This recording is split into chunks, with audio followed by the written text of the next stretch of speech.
Vendimi për vendosjen e konsulit të Nderit në Gjakov nga ana Ambasadës së Republikës së Shqipërisë në Kosovë është bërë ditur në takimin që ka pasur 2 muaj më parë kryetaria Komunës së Gjakovës Mimoza Kusari Lila me ambasadorin e Republikës së Shqipërisë Qemal Mingjozi.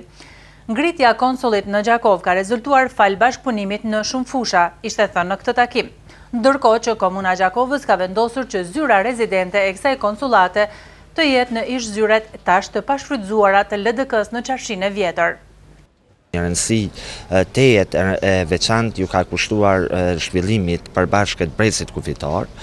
Dihet mjaft mirë që Komuna e Gjakovës që në fillim do thotë ka hartuar projekte konkrete, tashmë janë në procedura të detajizimit më konkret dhe të fillimit të realizimit tyre.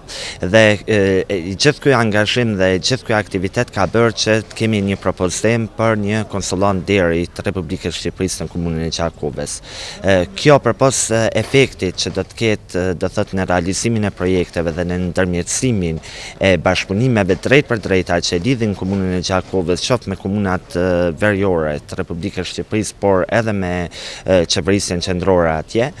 Kjo ka karakterin edhe të zhvillimit hapësirës Qarshisë Vjetër në Komunën e Gjakovës. Tafashi kushtoi se konsulata do të jetë një qendër që prodhon edhe aktivitete të shumta. Tashmë dihet mjaft mirë që Komuna e Gjakovës ka hedhë hapa konkret, siç janë zyra turistike, qendra multifunksionale e biznesit, po krahas këtyre 2 zyreve së shpejti do thotë pritet që në këtë vend të hapet edhe konsullata e Nderit të Republikës së Shqipërisë. Pas rinovimit të kësaj zyre, së shpejti do të emërohet edhe konsuli i Nderit në Gjakovë.